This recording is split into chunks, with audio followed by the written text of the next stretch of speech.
And I returned back into my life in Southern California, and I wasn't the same person.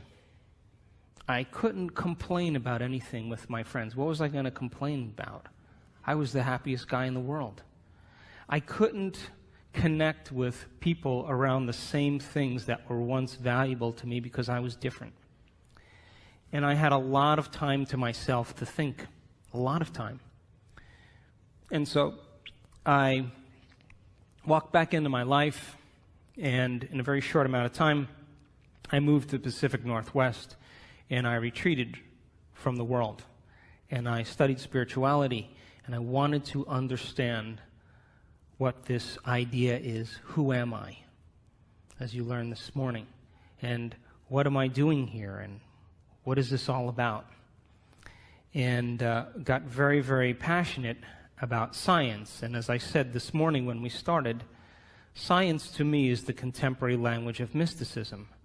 The moment you start talking about tradition or culture, or you talk about religion, you divide an audience. But science tends to unify a community. And if it's explained in a simple way, then it empowers people about themselves and to begin to come out of their resting state and apply it to see if you could have the experience of that philosophy so you can understand the truth or the wisdom behind it. And so after a period of time, I started getting very antsy, and I wanted to see if there were other people around the world that were sick or diseased in some way, and if they were treating conventionally or unconventionally, if they got better all of a sudden. And I wanted to know what the cause was that produced that effect. So I traveled to about 17 different countries, and I interviewed people that were diagnosed with cancer and diabetes and heart conditions and rare genetic disorders that medical science had no solution for, lupus and MS. And all of a sudden, these people had a very quick change in their health. And I wanted to know the correlation between the cause and the effect. And I started writing my first book called Evolve Your Brain, The Science of Changing Your Mind. And I was very passionate about the neuroscience of what people did in their mind. And so right around that time, the movie What the Bleep came out. And Will Arntz, the producer, writer, and director of What the Bleep, approached me and said, do you want to be in this movie? This is what it's about. We're going to marry quantum physics with neuroscience, with neuroendocrinology, with genetics. We're going to tell a story about emotions and past and how people perceive their reality. So I didn't think anything of it. I said, yeah, sure, I'll be in it. And they kept calling me up after the movie was done, and they kept saying, you're going to be a rock star. And I kept saying, I don't want to be a rock star. They kept saying, you're going to be a rock star. I said, I don't want to be a rock star. And the movie became an overnight sensation around the world. And after the movie, I went through a lot of personal changes, because when you're in a position where you're giving information to people, you have to also separate yourself from the ideal to the world and have the ideal for yourself. And I reached the point where I was so busy that I wasn't actually even practicing everything that I was talking about. So it was an opportunity for me again to separate myself from the world again and start to reevaluate what was important. And so when I wrote and finished Evolve Your Brain, there were 4 principles that I saw that were common to people that had spontaneous remissions from disease. And the first one, of course, was that every single person that I interviewed absolutely knew and understood that there was an intelligence that was giving them life that they had to connect with, that they had to interact with and develop a two-way relationship with, that there is some unseen force, this power within us that's giving us life, and that they took time out of their busy day to begin to interact with it, to give it a plan and a template, and then open their heart and surrender it to a greater mind and ask it to resolve it in a way that was right for them. And they made it very important. Basically, they said, when my will matches your will, when my mind matches your mind, and when my love and appreciation for life matches your love and appreciation for life. You have to answer the call. And so these people were common people. They weren't nuns or monks or priests or rabbis. They weren't scholars. They weren't academics. Some of them were, but most of them were common people just like you and I. And the second thing they had in common is that they understood that it was their own mismanagement of their life and their energy that created their disease. That they were living the majority of their life in a state of pain, in a state of fear, in a state of hostility, in a state of anger. And it was those emotions from past experiences that they were still carrying around with them, and those emotions were driving certain thoughts. And those thoughts were reinforcing certain emotions, and those emotions were driving the same thoughts. And the way you think and the way you feel creates a state of being. And I say that thoughts are the language of the mind and the brain, and feelings are the language of your body. And how you think and how you feel creates your state of being. And so these people got caught up in the cycle of thinking and feeling in the same way for so long that it became their familiar state of being. And they said that they had to break the habit of being themselves.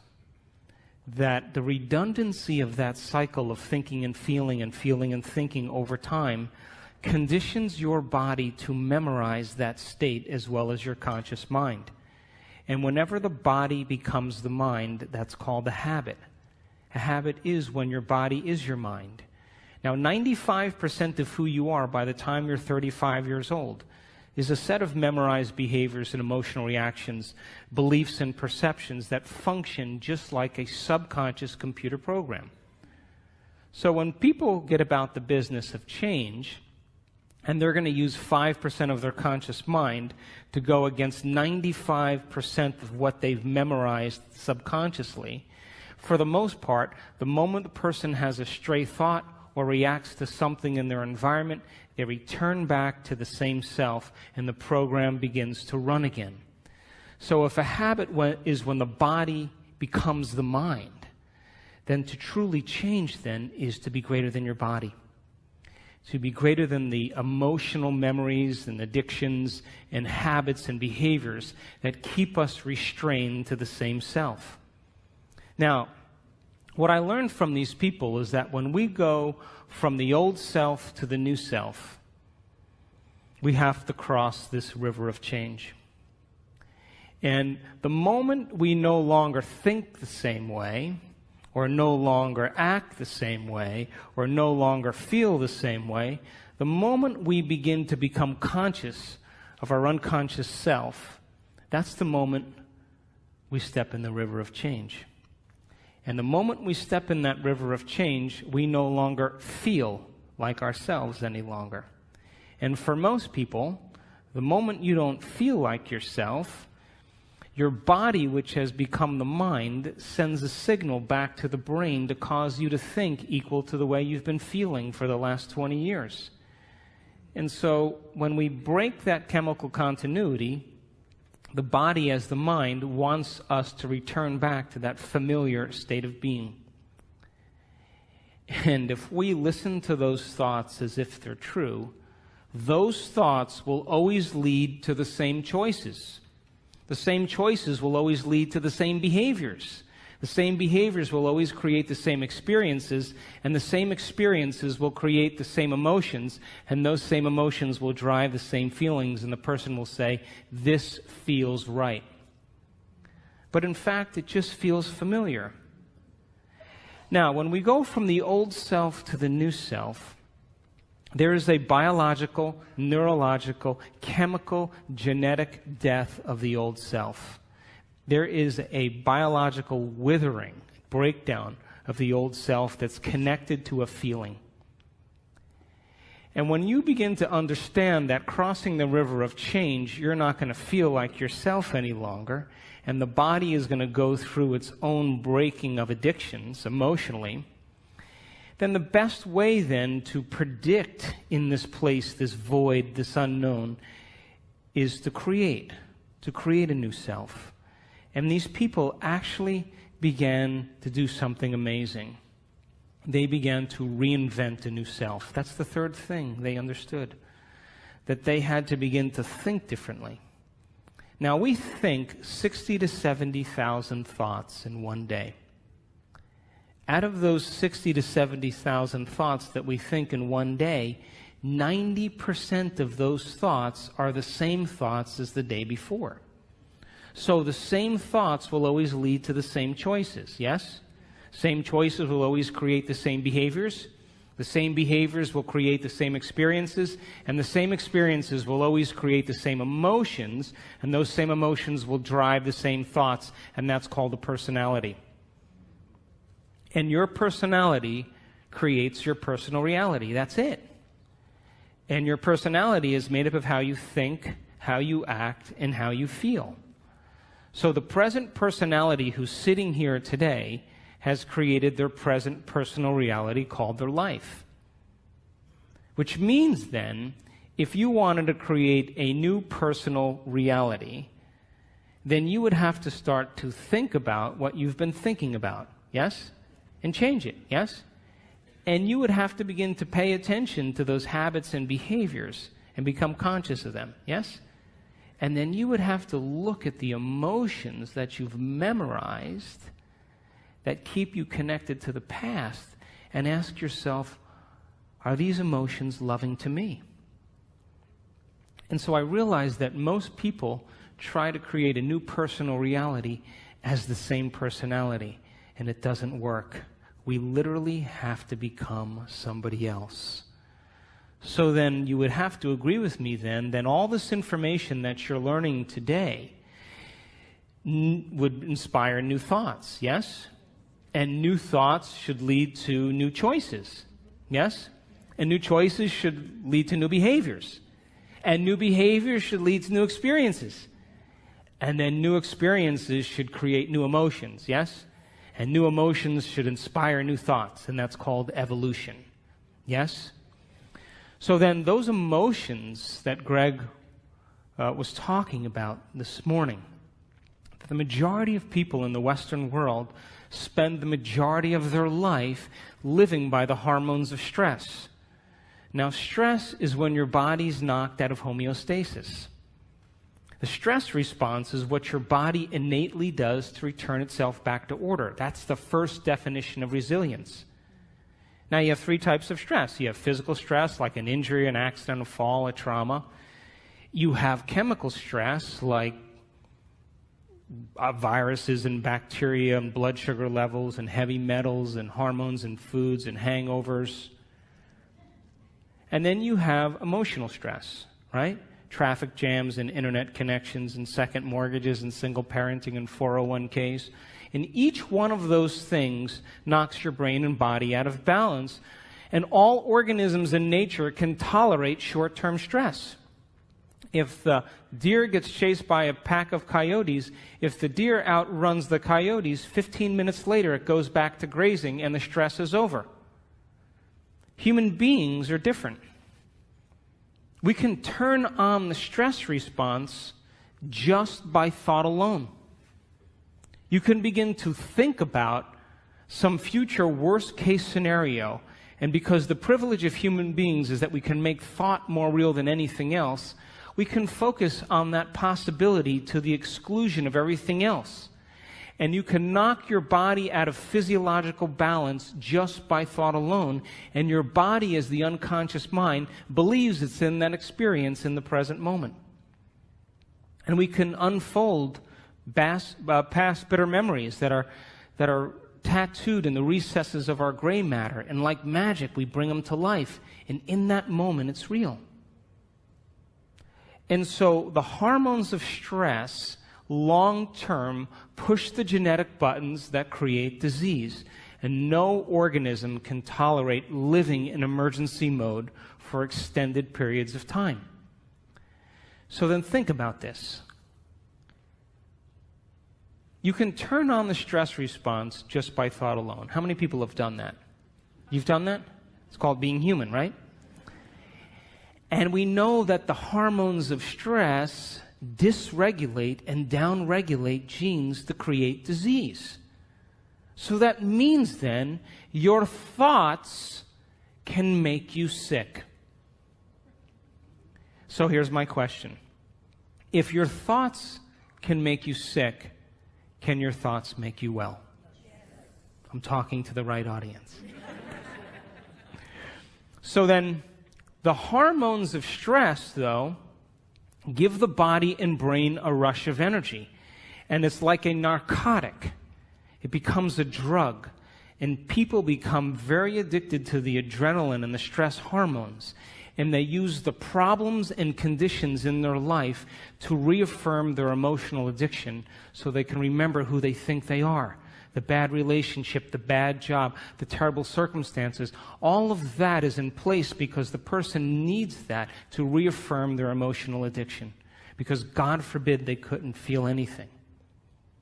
So then if the hormones of stress become like a narcotic, and you can turn on the stress response just by thought alone, then we could become addicted to our own thoughts. How many people are still with me?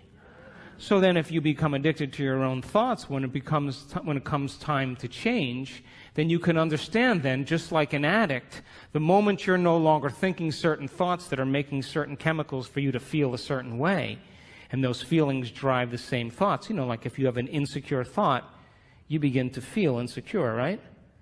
Come on. And the moment you feel insecure, you're going to think more insecure thoughts, yes? And if you keep doing that for 20 or 30 years, it's going to feel pretty familiar, yeah? And then you're going to say, I am insecure. Well, whenever you say, I am anything, what you're saying is you're commanding your mind and body towards a destiny. So if the body has been conditioned to the mind of insecurity, don't you think then the moment you're no longer going to think insecure thoughts and fire and wire those circuits in your brain and then produce the blend of chemicals for you to feel that way, don't you know your body is going to do what? It's going to look back up at your brain and say, hey, I modified my receptor sites for you. We've been doing this for 20 years.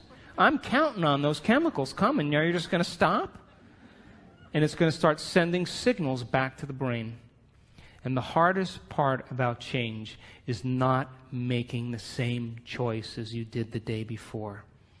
And so these people understood that their 20 years of hatred, or their 30 years of anger, or their 15 years of fear or insecurity was the very reason that they were sick.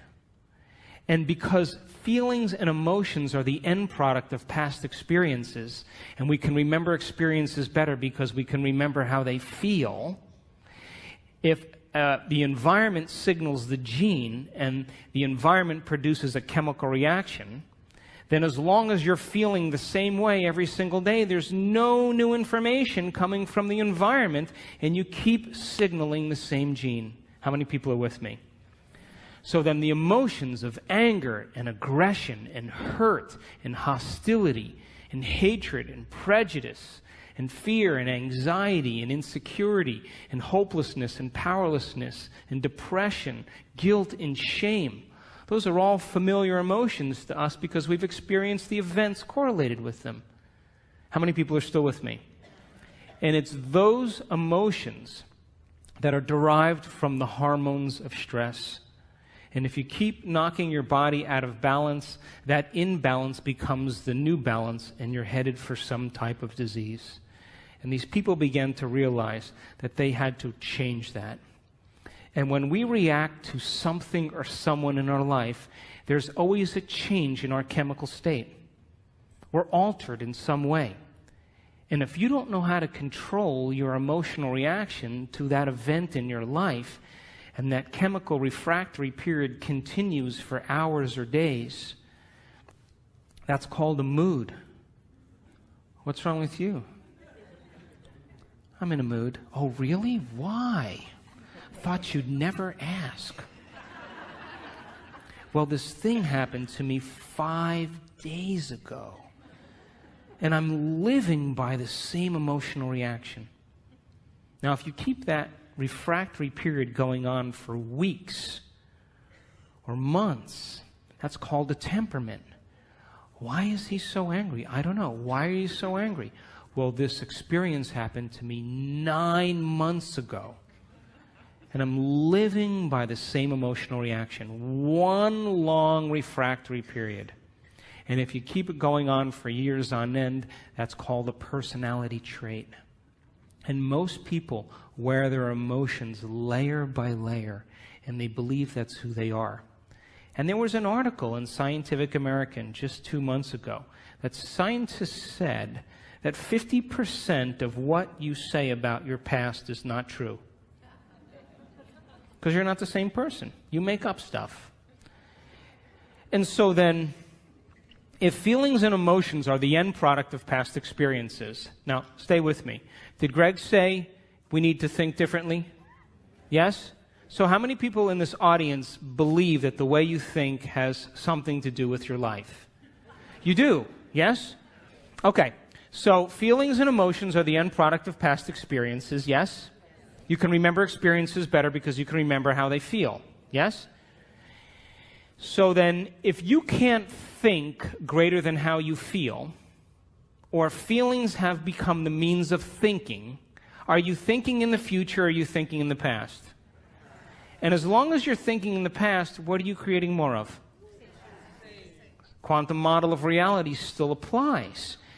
And so, if you're feeling the same way every single day, then according to our biological model, it means nothing new is happening in your life. Is that right? Because how many potentials exist in the quantum field? How many? So with every new experience, there should be a pretty good emotion, right? You should feel overjoyed or in awe and wonder or excited or inspired or in gratitude or appreciation, an elevated emotion. But living by those same familiar emotions means nothing new is happening in your life, and the body as the unconscious mind, as long as we're living in the same familiar feelings, is believing it's in the same past experience 24 hours a day, 7 days a week, 365 days a year. And if the body's become the mind of that emotion, then the body literally is living in the past. And we can't create a new future holding on to the emotions of the past. So these people began to realize that no one or nothing was worth it. And that the hormones of stress endorse the ego for us to become selfish. Because when an animal is threatened by something in its external environment, the job of the organism in emergency and survival is to take care of the self. And we identify the self as a body in the environment and in time. When the zebra is being chased by the lion, she's only concerned about 3 things. Her body, like I better take care of this, so I better put my attention on it. The environment, where am I going to go? And how much time do I have to get there? And when you and I live by the cocktail of those stress hormones, we obsess about our bodies, our hairstyle, our face, our weight, our problems, things in our environment, things we have, things we don't have, and we obsess about time. But that's not who you are. Because as long as you're living by the hormones of stress, you're living as a materialist. Because the hormones of stress cause us to believe that the outer world is more real than the inner world. And those hormones absolutely make us feel separate from possibility. Why? Because when you're being chased by a lion, it's not time to create. It's not time to trust. It's not time to learn. It's time for emergency. So the majority of people in the Western world spend the majority of their time preparing themselves for the worst case scenario and protecting themselves from it. They're basically trying to predict the future from the past. And when we get it right, you know what we say, right? You need to hang out with me. See how smart I am? But what happens when it doesn't happen? That's called anxiety. That's called neurosis. It's called insomnia.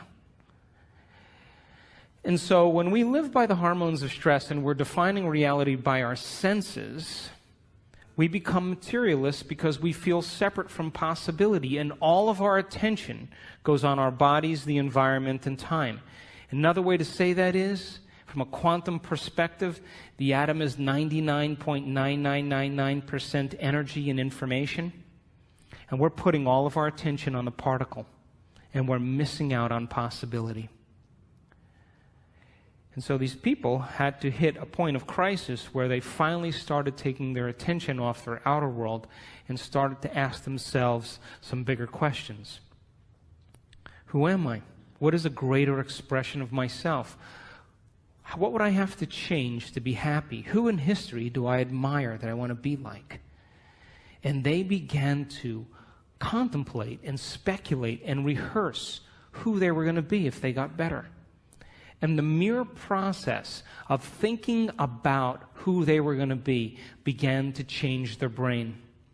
And when you marry a clear intention is a thoughtful process, with an elevated emotion, that's a heartfelt process, you move into a new state of being.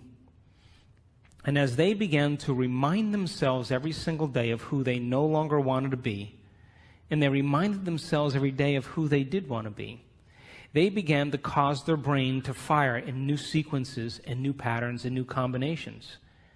And whenever you make your brain work differently, you're changing your mind. Because according to neuroscience, mind is the brain in action. Mind is the brain at work. So they reminded themselves every day of who they wanted to be, and they began to fire and wire new circuits in their brain that became the very platform or the foundation of who they would become. But here's the point. They said, I'm not getting up from this meditation until I feel like that person. Now, the privilege of being a human being is that we can make thought more real than anything else. And when the thought in their mind became the experience, their heart began to open, and their body, as the unconscious mind, began to believe it was in that new future, in the present moment, and they were literally signaling new genes in new ways ahead of the environment. And as they began to fall in love with themselves and gave thanks before it was made manifest, the emotional signature of gratitude means the event has already happened. And so now they were giving their body a taste or a sampling of the future in the present moment. And every day they did it over and over again. And they were unmemorizing emotions that kept them connected to the old self. And they were reconditioning the body to a new mind and to a new emotion. And that heart of theirs began to open. And they went from selfish to selfless. And they moved from a state of survival to a state of creation. And when they were no longer thinking and feeling in the same way, they moved into the fourth quality.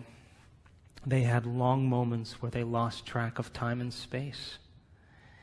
What they were doing in their inner world became so real to them that when they opened their eyes, they thought it would be 20 minutes later, and it was an hour and 20 minutes later. And when they did that, that magnificent forebrain, the crowning achievement of the human being, the frontal lobe, the creative center, it has connections to all other parts of your brain. And when you're asking open-ended questions like, what would it be like? How would it have to be? The frontal lobe, like a great symphony leader, looks out of the landscape of the entire brain and it begins to select different networks of neurons and seamlessly pieces them together to create a new mind. And the moment the brain begins to fire in tandem, the frontal lobe creates a picture. And that picture is called an intention. And when you can make that picture more real than anything else, and you begin to feel inspired by it, your body's no longer living in the past. Now it's living in the future. And every day, as they no longer fired and wired the same circuits in their brain and emotionally signaled the same genes in the same way, they were moving into stasis. And then they began to reverse the process. And a new state of being is a new personality. And a new personality creates a new personal reality. So, after I wrote Evolve Your Brain, and after What the Bleep, you know the most common question people asked when I was traveling around the world? How do you do it? How do you do this stuff? Why is it so hard to change? I mean, what do you do? And so we started teaching workshops around the world, and we were doing introductory levels. And we were using science and brainwave technology and breaking it down, heart coherence, so people could understand how powerful they really were. And so we started teaching these workshops after What the Bleep, and for the first year and about 3 or 4 months, guess what happened? Nothing. I don't know if if it was me or just whatever it was, but there wasn't a lot happening. And then after about a year and a half or so, we started getting these emails. You know, people coming to the events, and the first line of every email was always the same. You're not going to believe this. My 20 years of hatred towards my father, you know, I just decided I didn't want to hate any longer, and my acid reflux went away. What do you know? Did I signal a new gene in a new way?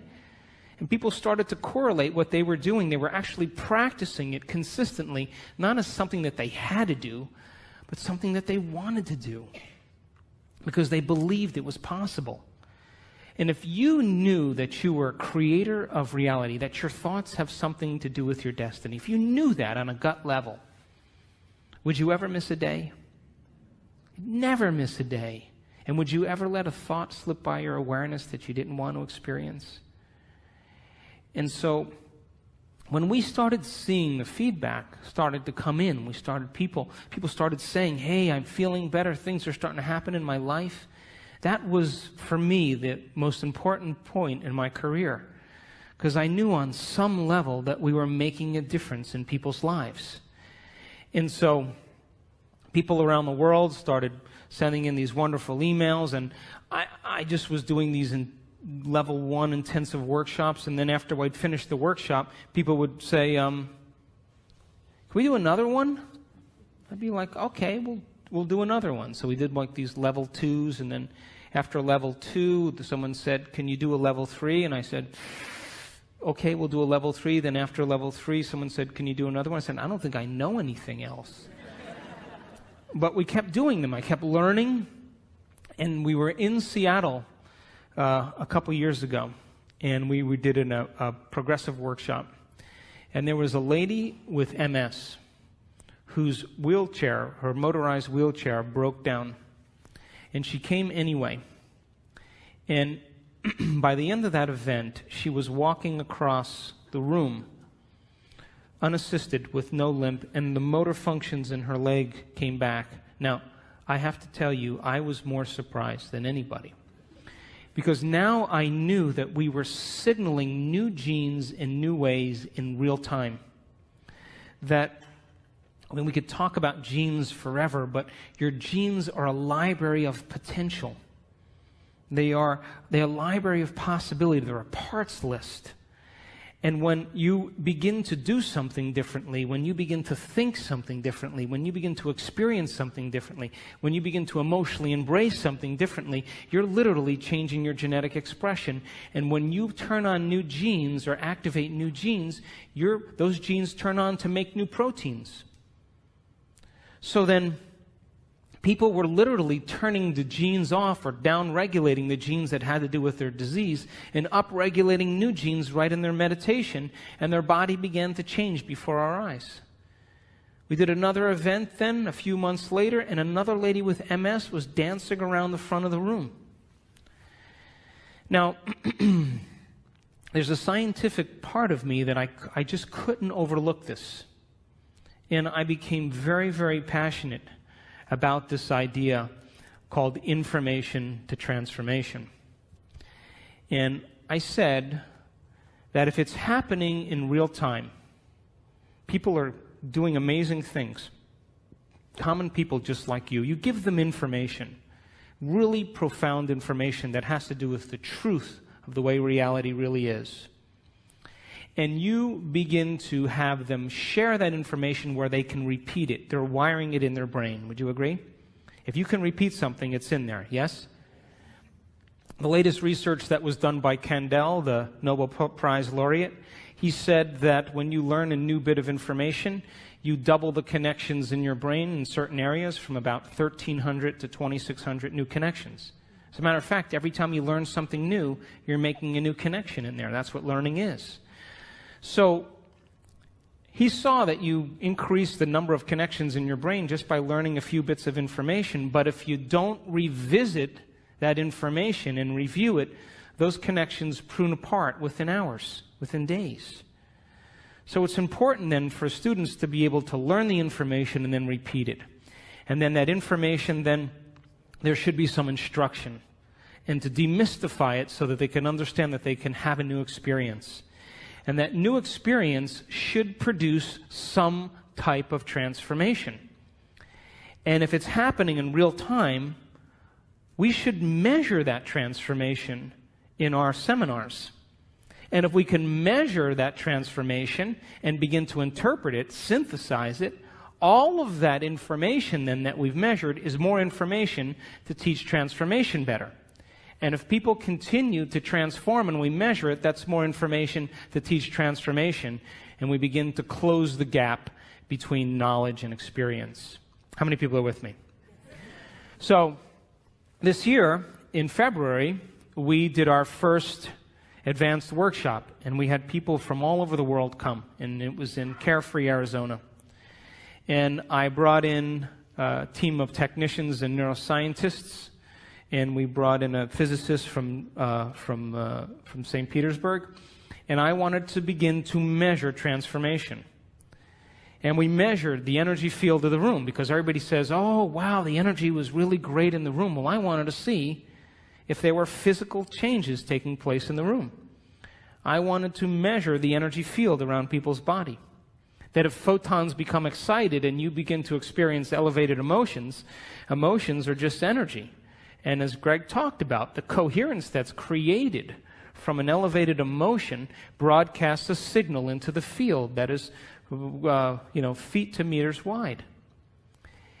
And then if we could measure all of those things and we can consistently have people retreat from their life for 4 days to no longer return back to the same environment that reminds them of who they think they are. So for 4 days, people retreated from their world. And we started at 6 in the morning and we went till around 6 or 7 at night. And these people were passionate about transformation. And we recorded amazing things. And I'm going to show you some of those pictures after we take a break.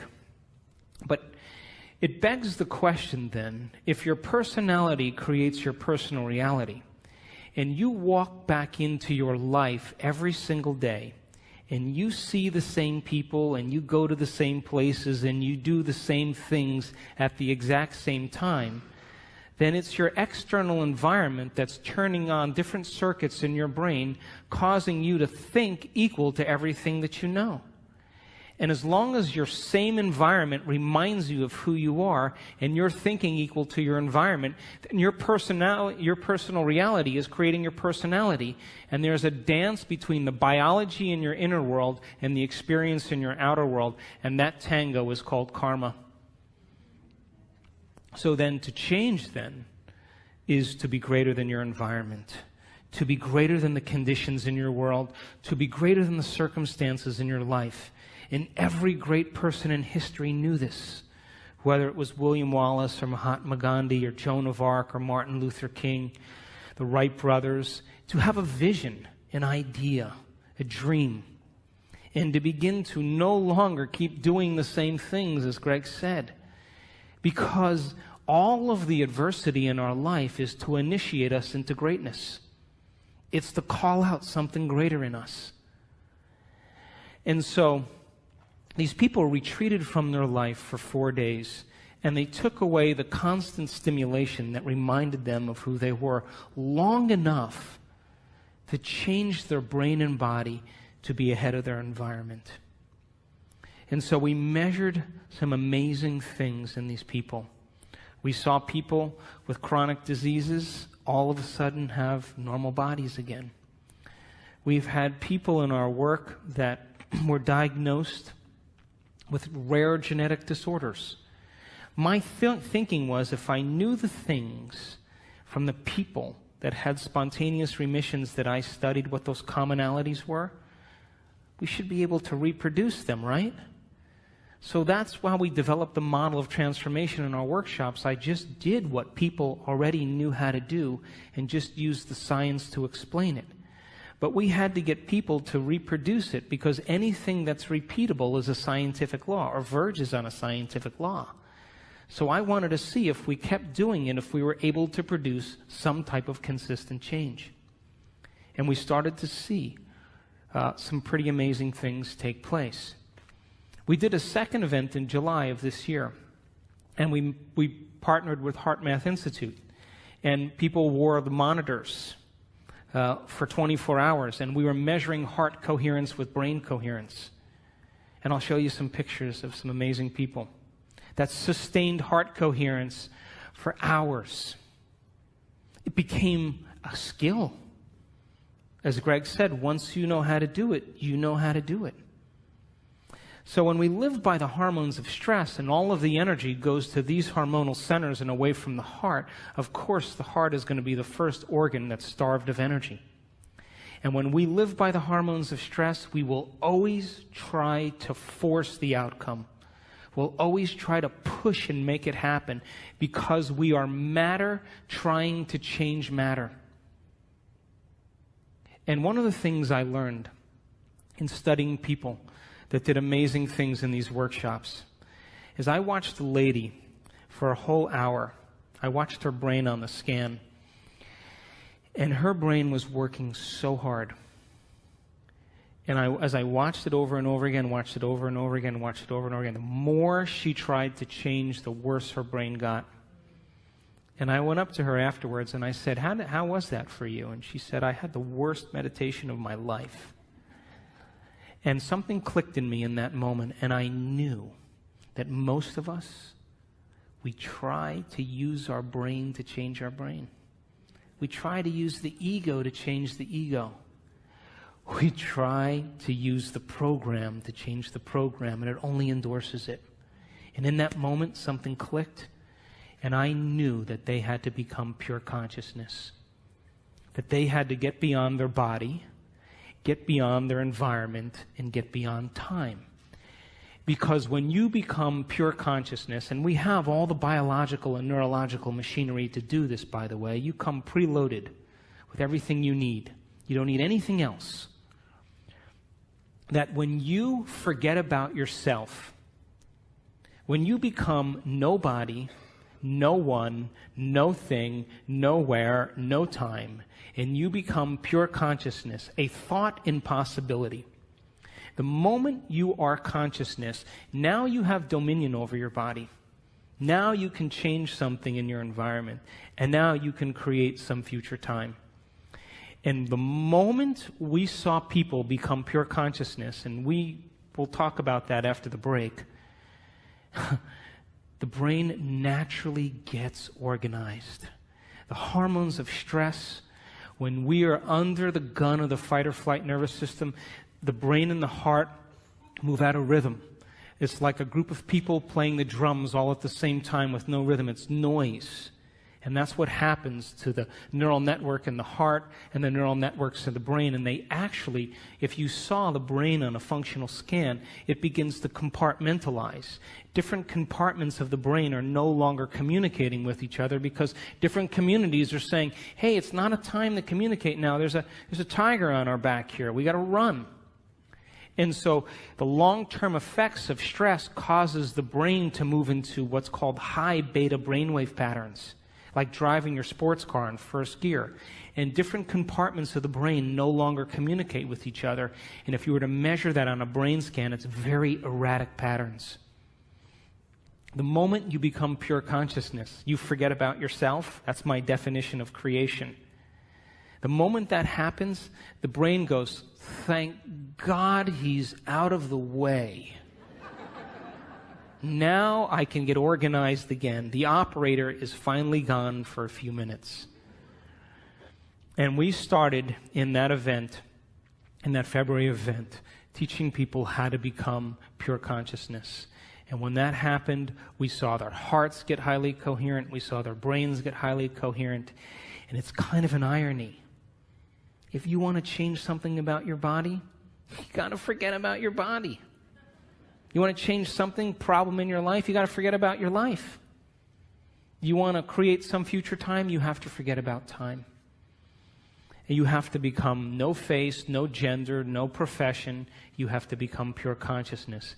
And we saw it over and over again that 91% of our people that had their brains scanned in our first event had a more than 80% change in their brain for the better. And there was no drugs, there was no, therapies. They just went through the process of observing their thoughts and becoming conscious of their unconscious thoughts because they're no longer being distracted by their environment. Pay attention to their behaviors and their actions and look at the body as the mind and the emotions and master that. In the first day, the energy in the room, we measured it. Guess what happened to it? It went down. Because people who are breaking all their emotional ties to their known familiar life. But when we went to that next day and they became pure consciousness, the energy in the room began to rise. And when we saw that, it was miraculous. And we measured the energy as it began to continuously improve. And when we did our event in July, we started seeing people having enormous amounts of energy that were stored in their body travel up through their heart and into their brain. And we captured people with a full-on Kundalini experience, full-on ecstasy in their brain. And they were common people just like you. And boy, I tell you what, after that experience, they could care less about their checking account. They could care less about their problems. And we saw one lady move into such a state of ecstasy. We were watching her on the camera, on the screen like this. And all of a sudden, we saw her brain get very organized. The front of the brain talking to the back of the brain, the back with the front, side to side. Strong level of coherence. And all of a sudden, she went into this high consciousness state called gamma brainwaves. And gamma brainwaves is super consciousness. And I looked at that screen, and I looked at the neuroscientist, and I looked at him again, and I said, I think she's in ecstasy. And we turned around, and she had tears running down her face. She was so connected to something greater. She didn't want the experience to end. I'm going to show you pictures of her brain. She wanted the moment to elongate. She felt so connected, and all of a sudden, when that posterior pituitary turned on and released all that oxytocin into her brain, guess what it did to the amygdala where all the stress circuits are? It anesthetized, it shut down fear, it shut down hostility, it shut down sadness. Those circuits are turned off when oxytocin is like that. And the heart begins to open its vascular channels and motility increases, and she feels connected to something greater. And she would never try to force the outcome in that moment. She's already connected to the outcome. She's trusting in the outcome. And we saw it with more than one person. And so the concept of information to transformation is to empower you that it's possible. That all of this information and science and everything that's coming out right now is for us to do something with. And this is a time in history where it's not enough to know. It's a time in history to know how. And when you give common people the opportunity to understand the truth about themselves, and then you inspire them to go out and try it, like a scientist. Hey, I'm going to change the way I think and feel. I should see some effect in my life. And the moment I can correlate the feedback in my life with what I did, I'm going to do it again. And so we've had people around the world heal themselves of all kinds of conditions. We've had people win the lottery. We've had people create new opportunities for themselves, because nobody is so special to be excluded from this phenomenon. And the phenomenon is that you are a creator. And when you live by the hormones of stress, you forget that, and so do I. And when we live by the hormones of stress, we are always trying to change matter by being matter. We're being a brain trying to change a brain. We're being matter trying to change something in our life. But when people begin to understand how to apply these principles and they begin to practice them and make them a skill, and the more you practice it, the better you get at it. So think about this. What if you woke up in the morning and instead of getting out of bed and doing the same thing as you did the day before and going through the same routine as you did for the last 5 years, what if you woke up in the morning and you place your hand over your heart and you say, I'm going to teach you what it feels like to be noble today. I'm going to train you to know what abundance is. And you begin to marry a clear intention with an elevated emotion, and you memorize that feeling, and you're able to maintain that modified state of mind and body your entire day. Get ready, because something unusual is going to happen in your life. That's the law. And the hardest part about all of this, hardest part, is simply making the time to do it. Making time for our precious selves to decide then, well, geez, I want to be wealthy and abundant. Well, if I want to be wealthy and abundant, then I can't feel lack, because a wealthy person never feels lack. And if I feel lack, I'm going to attract lack. Gold only attracts gold. Lead doesn't attract gold. And so then when we see our life now as an initiation, and we have to meet the conditions in our life from a greater level of mind every day, then wouldn't it be a good idea every day to ask yourself a question like, what is the greatest expression of myself that I can be today? One lifetime today. Can I demonstrate love? Can I be patient? Can I be filled with energy and enthusiasm? Can I give? Who in history do I admire that I want to be like? And you begin to rehearse a new way of being and begin to install the neurological hardware in your brain so you have the circuits in place that when you open your eyes, you're somebody else. And you get that heart-centered emotion going. You move out of these survival centers, and the moment you open your heart, it's a fact. The Heart Math Institute did the research. Take a clear intention and marry it with an elevated emotion, and you change matter. You alter DNA at a distance, because the thoughts you think are like the electrical charge in the quantum field, and the feelings that you emote are like the magnetic charge. And how you think and how you feel broadcasts an electromagnetic signature that influences every single atom in your life. So what are you broadcasting every day? So if you were able to practice it and change your brain and body ahead of the environment every day, then, you know, your friends would go, you look different. Did you change your hairstyle? No. Really? Did you shave your mustache? No, never had a mustache. Really? Did you lose weight? No. Whoa, wow, something's different about you, because they're sensing a change in energy. And when you change your energy, you change your life. How many people are with me? So, great time to be alive. Would you agree? We've signed up for this. But listen, you can't stand up and in the name of spirituality say, hey, let's all live in gratitude, and get in your car and be like, hey, get out of the way, cut people off. What's that? That's like, eating a delicious, vegetarian organic breakfast and then spending the rest of your day eating junk food. That you have to lay down we have to lay down the very thing we used our whole life to get what we want for something greater to happen. And it means that all of the conditions in our outer world somehow reflect some aspect of us. And if you want peace in the world, you better not be arguing with your coworker. It doesn't work that way.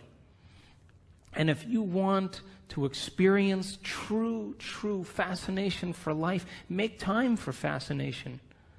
I was in Barcelona a little ways back, and I was invited to speak to the ministry of all the ministries in the government there, 17 different ministries. And they're in a crisis right now. And the one thing I didn't want to be was some know-it-all American, you know. And I said, how do you become supernatural? You got to start doing what's unnatural. When there's a crisis and everybody is in lack, that's the time to give. When everybody else is in fear, that's the time to demonstrate courage. When everybody else is hostile and judging, that's the time to show compassion. And if we can continuously do, over and over again, what is so unnatural, sooner or later will become supernatural. Wouldn't you agree? So then if you're working on your anger and your frustration, and I'm working on my fear and my anxiety and my judgment, and I'm taking care of me and you're taking care of you, then everybody was doing that, we would sooner or later start to see some change in the world. Yes? So then we have to begin to start somewhere. And the place we start then is looking within and beginning to look at some of those emotions that keep us anchored to the past, that literally begin to break us down. And if a person can move into an elevated state of being every day, and they understand that they're signaling new genes just by doing that, just by doing it. If you have that understanding, you will produce greater results. You take a group of hotel maids from Latin America, and you watch them in one day move mattresses around and move beds and move furniture, and you follow the amount of activity they do, and you watch how much they eat. They did this experiment. They found that all of these maids were actually burning more calories than they were eating, and they were actually surpassing the Surgeon General's requirement for exercise. So they divided the maids in two categories, and they told the one group of maids, hey, you know what? Exercise is really good for your heart. You know what it does? Not only is it good for your heart, but it also lowers your body fat index, and it shrinks your waist, and gave them all these benefits of exercise. 1 month later, guess what happened? Maids were doing the exact same thing that they were always doing, but they lost weight, the heart rate went down, they had a smaller waist size, lean body mass went down. Why? Because they had intention behind what they were doing. They assigned meaning to what they were doing. And so, if a group of elderly men can retreat from their life for 5 days and go to a retreat center north of Boston, all these men in their 70s and 80s, and they were told to act like they were 22 years younger. Just pretend. And they had, magazines with Mickey Mantle and Joe DiMaggio and Marilyn Monroe movies, and they had papers with current events. And for 5 days, they hung out with other men, and they just pretended like they were 22 years younger. They took height measurements, weight measurements, range of motion measurements, finger length measurements, extremity measurements, and cognitive tests. At the end of 5 days, guess what? 60% better scores on cognition. Finger lengths, all of them longer. Range of motion, all improved. Some of them were playing touch football again without their canes. Who are you pretending to be? Because if you can begin to understand that when you begin to change your state of being, that a thought begins to activate new neural networks in your brain. New neural networks in your brain begin to fire and wire to create a hologram or a picture. That hologram or picture signals the limbic brain to make neuropeptides. And neuropeptides are chemical messengers that signal hormones. And hormones and neuropeptides begin to dock on receptor sites of cells. And cells begin to get a new message and signal new genes. And new genes make new proteins. And new proteins means the expression of life. And the expression of life is equal to the health of your body. Just by changing a thought. So then, if you woke up every morning and you pretended to be genius of the universe, unlimited mind, healthy, you would probably have to stop on the side of the road with your pen and write down the download that you were getting from the field because you never thought in that way. And so you and I have been hypnotized and conditioned into believing that we need a reason for joy, that we need a reason to give thanks. We need a reason to feel inspired. That's the old model of reality, of Newtonian physics, of cause and effect. Wait for something outside of you to change how you feel inside of you. And the moment you feel better inside of you, you pay attention to who caused it outside of you. And that event's called a memory. That's cause and effect. Quantum model of reality, as Greg said, is about causing an effect. Begin to change how you think and feel, broadcast a whole new electromagnetic signature, and give thanks before the event is made manifest. Materialists would never do that, but the quantum mind, the immaterialist, always does that, because the moment you begin to observe a new future, that's called intention, with an elevated energy, you are causing infinite waves of possibility to begin to collapse into new patterns of information called your life. But if you're observing your life from the same level of mind every day, and you begin to anticipate the next experience based on your past, I'm curious, tell me where the unknown is going to show up in your life. Is there any room for that? It would just be too inconvenient. The alien ship landed in the back. Are you kidding me? Dancing with the Stars is on tonight. Can they come back tomorrow? I'm busy. This is inconvenient. So this is a time in history where we have to meet these challenges with a greater level of mind. And we can't keep doing the same things, thinking the same thoughts, performing the same actions, and living by the same emotions and secretly expecting our life to change. We have to meet all of these challenges, and we have to be the heroes and the heroines that begin to leave a legacy in this particular time. There's a stigma that you and I have been conditioned into believing that all leaders get it in the end. Abraham Lincoln, Martin Luther King, William Wallace, Joan of Arc, they all got it in the end.